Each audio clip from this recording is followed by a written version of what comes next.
Jason got ripped off, man. Jason got boiled. Jason got taken advantage of. Jason got duped. Okay. Jason has been told a bunch of lies and he actually believes them. And that's, it's mean. It's disingenuous to tell these lies to somebody and then, you know, sell them a guitar for $650,000. Listen, I'm going to play the sound clip of me with my $1,800 guitar imitating his $650,000 guitar. And they are close, man. I got a tone modeler that had a Marshall in it. It, boy, it sounds almost exactly like his guitar. And he's got a $650,000 guitar and some old, you know, coveted hand wired Marshall or something, some old Plexi. I don't know what it is, but I found a little tone model that sounds just like it. And I made a clip of first, it's him playing. I put a picture up of him, picture up of me. So you can tell the difference. You can tell who's doing what. And you tell me how close these things are. Here it is.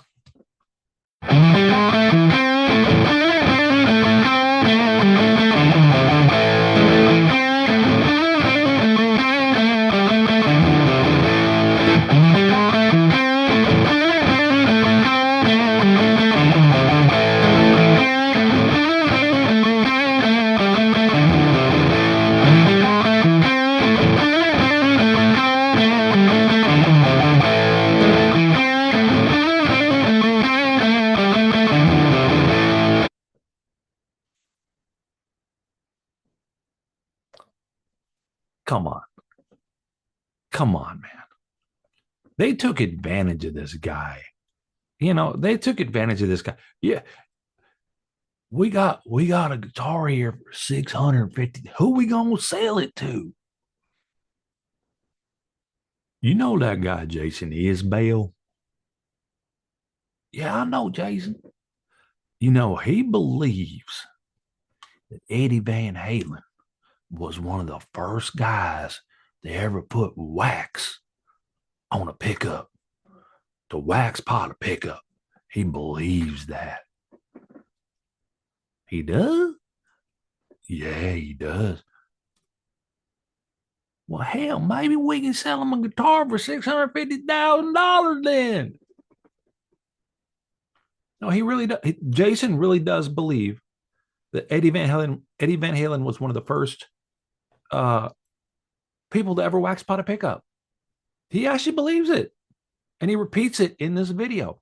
This is what I'm talking about. These are the lies that I'm talking about, man. The rumors, the myth, the legends. And it led this poor guy. I don't know which one is supposed to be this guy. It led this poor Jason guy to spend $650,000 on a guitar. He didn't have it.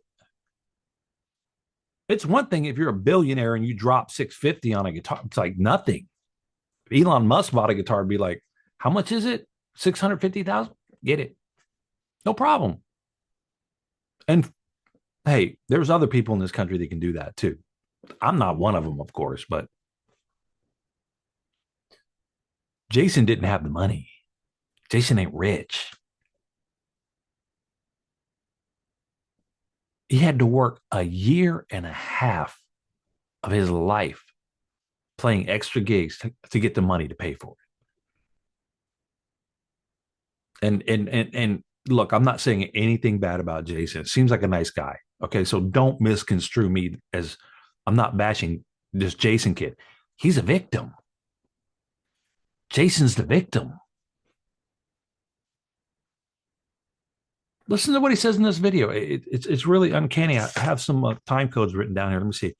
Eddie Van Halen 905 here. Eddie Van Halen is the first guy, and I may get some commercials in here. Unbelievable. Right here. A few people, Eddie Van Halen being one of the first, started taking these pickups, these humbucker pickups, and dipping them in wax.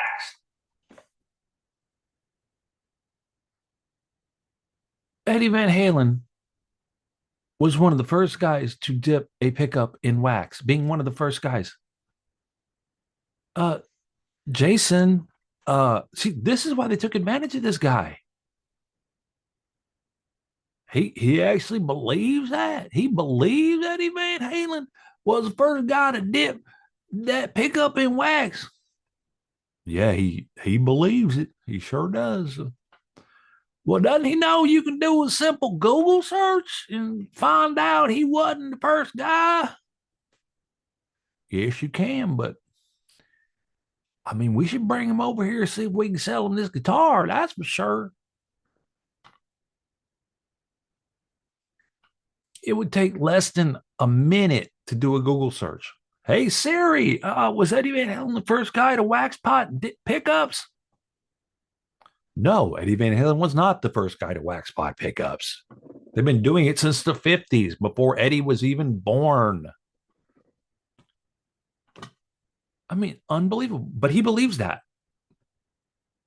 Jason Isbell is repeating or telling some sort of rumor. I don't even know where he got it from. The vintage guitar community? I don't know. But he's repeating another lie. So now let's see, for instance, let's say you're a fan of GQ magazine, which is what this is on, GQ. You would listen to this and go, well, this guy must know what he's talking about. He paid $650,000 for a guitar. And look at all these guitars around. He must know what he's talking about. No, he doesn't. No, he doesn't. And this is endemic in the vintage guitar community. There's so many lies running around in the vintage guitar community. It's scary. It's scary.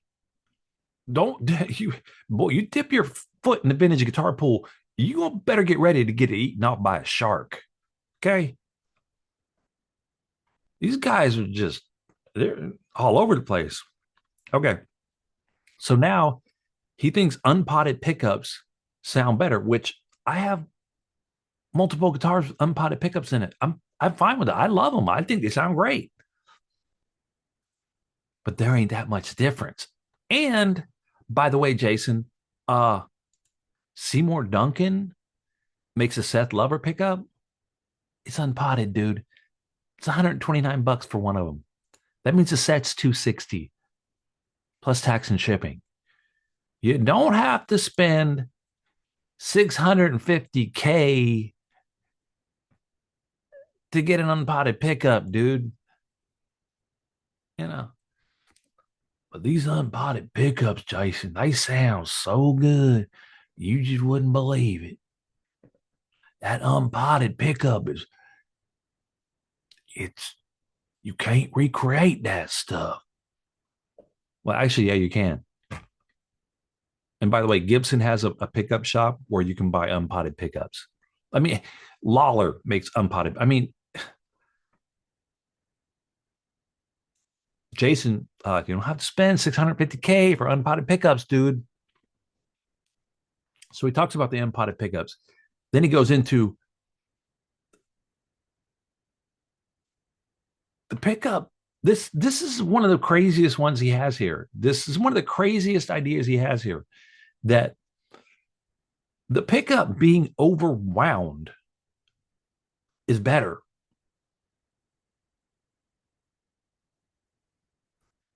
And there's a combo here of the pickup being overwound and the magnet being decreased with power and time, the magnet being degraded.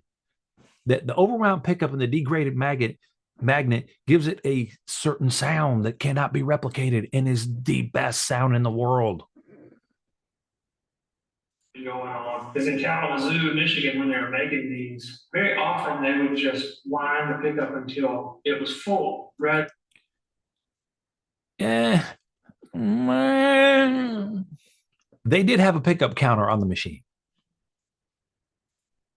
This is an old machine right here. This is an old pickup counter. They did have a counter on the machine.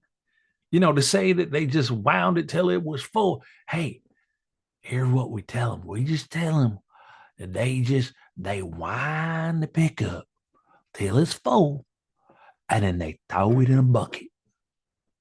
That's it. That's what we tell them. And so you can't replicate that pickup that went. We don't know how much it was. They just wind it till it's full, then throw it in a bucket. Let's tell him that.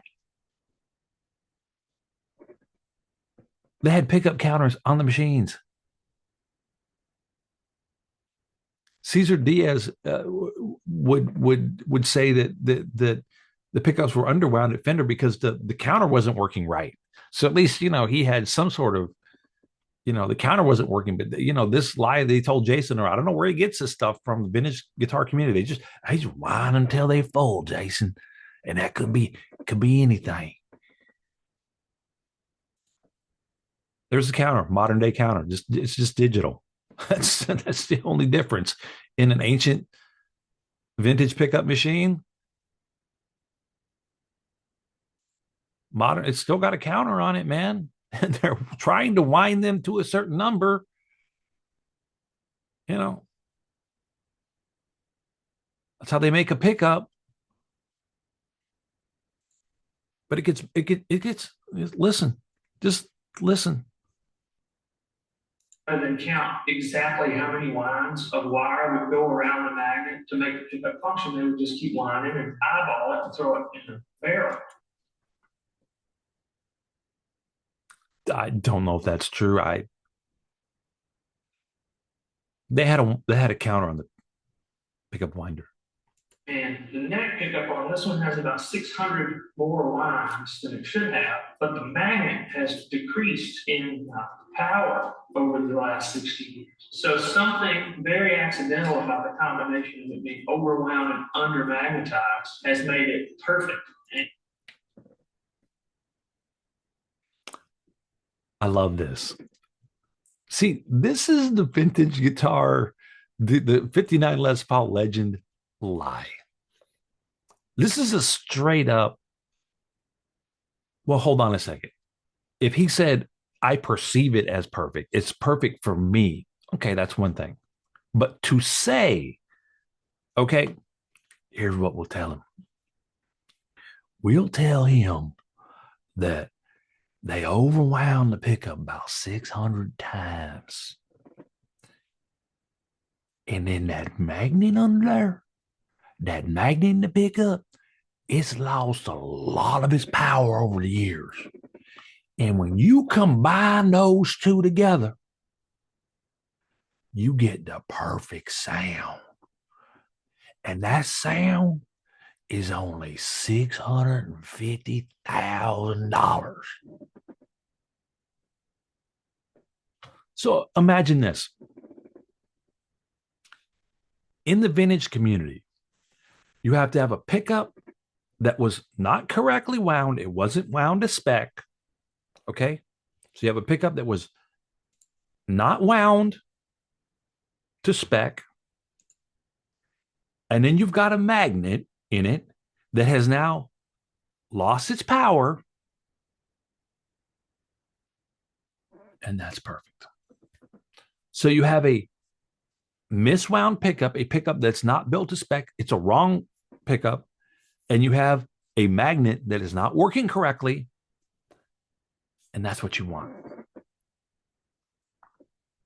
You don't want an actual pickup from a pickup that's wound correctly, that's wound to the right number. You don't want that. But by the way, Jason, you know that there's a problem here because that in the modern day, they can overwind a pickup, and they can do a process they call degaussing, where they take the magnetism down. So how are we going to get around that? We don't tell them that. Oh. Come on, man. You can recreate, if you believe this, right? If you believe this lie, you could throw back pickups, any number of pickups. You could just tell them, hey, look, I want it overwound. Lawler makes an overwind. Lawler Imperials, you can request a high wind pickup, meaning that If there's 5,000, it's got more. And you could actually write them a thing and say, I want it wound 600 times more. I want it wound instead of 5,000, I want it 5,600 times. They'll do it. And then they have a process where they degauss the pickup. It's called degaussing. They take some magnetism out of the pickup. You can do that too. You don't have to pay $650K for it, Jason. But anyway, so what I'm saying is if you believe the lie, I don't think it's true. I don't think it's true. I don't think it's true that having a pickup not wound correctly and having a magnet that's not functioning correctly makes a better sound. I don't believe that. He does.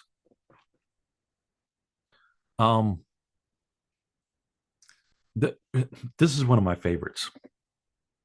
This is one this one right here. I'd actually never heard until he said it. This is one of my favorites here. Let's see here. 1252. See if we can get it over here. 1252. Here we go.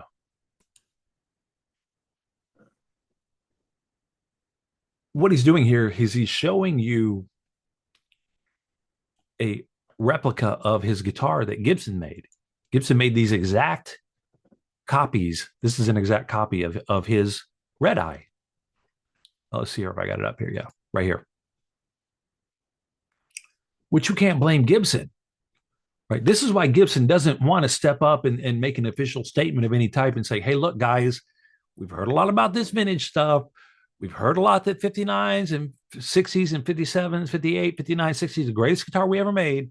But we actually do make a guitar that's as good today, and if not better. And so, sorry. Gibson's never going to say that because they're cashing in. They're cashing in on this. So they made an exact replica of Red Eye.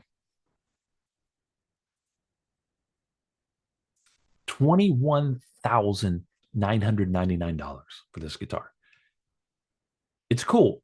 I'm not saying that Red Eye is not a cool guitar. It's a great guitar. It's a great looking guitar. It's a good sounding guitar. The original ain't worth $650K, in my opinion. And to get a replica, an exact replica, is not worth $21,999, in my opinion. Okay. But, you know, if I was rich and I had some money, I'd buy one of these. Sure. Absolutely. It's cool. It's an exact replica of Jason's Red Eye, you know, that was belonged to Ed King. Only 59 of these instruments have been made, handmade by the expert luthiers at the custom shop. So basically, they probably made 60 of them and gave him one.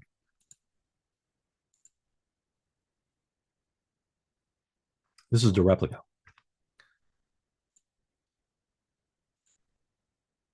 So if you think about it, right, this is interesting. The original sold for $650,000. Gibson got zero of that money. See, this is one thing that's really getting to Gibson is that all these guitars that are historic, they're not making any money on anymore. They haven't made any money since they sold it new in 1958, 1959, 1960. And now this guitar is sold for $650K. So what do? They put out a replica and they price it at $21,999. They sell 60 of them. That's $1.3 million. So they're going to make double what the original brought, and at least as much in profit if it cost them $650 to build this guitar. I don't believe it cost them that much to build this guitar. I don't believe it cost them $10,000 to build this guitar. Okay. But anyway, when Jason's talking about this clone that they made, he brings up this crazy idea. He brought it up earlier, but the idea is humidity. This is what he says. He believes this.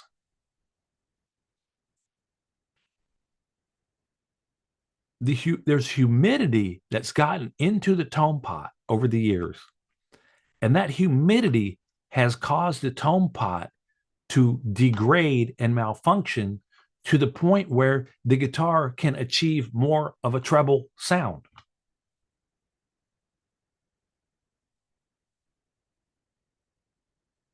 So, I mean, hold on. Let's we're gonna tell him about the pickup being overwound, and we're gonna tell him that the magnet lost a lot of its power. That's where the sound, a lot of it comes from. But we're gonna tell him that in the tone pot there's humidity, and that humidity has caused it to sound better. And then we're gonna charge him $650,000.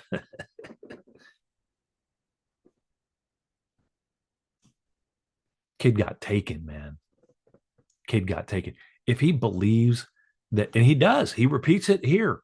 And this is what I'm saying about this guitar. Another lie. Another lie about a vintage guitar. What do you know? Let's see here. 1252. What am I at? 1248. Here you go. Sound very, very similar.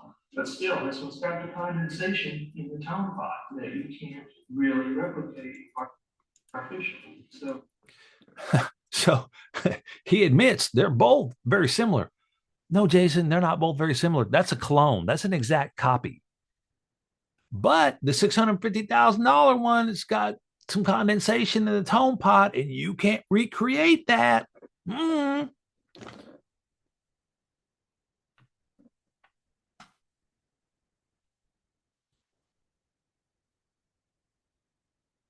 I mean, are you? It's almost like I'm speechless. Are you telling me that we cannot measure how a tone pot is operating and then recreate it? So you're telling me even malfunctioning. Let's say it's malfunctioning. It sounds great. Okay. Well, if it lets 500K through 250K, whatever, however they measure it, whatever the measure is for the potentiometer, and all of a sudden it's at 275K, can't we make a tone pot at 275K to imitate that? Of course we can, but now, Jason, now when that humidity gets in there in that tone pot, you just can't recreate that. Can't do it. So you got that tone pot with the humidity in it. It's going to give that guitar a very special sound. And that sound, it only costs you $650,000.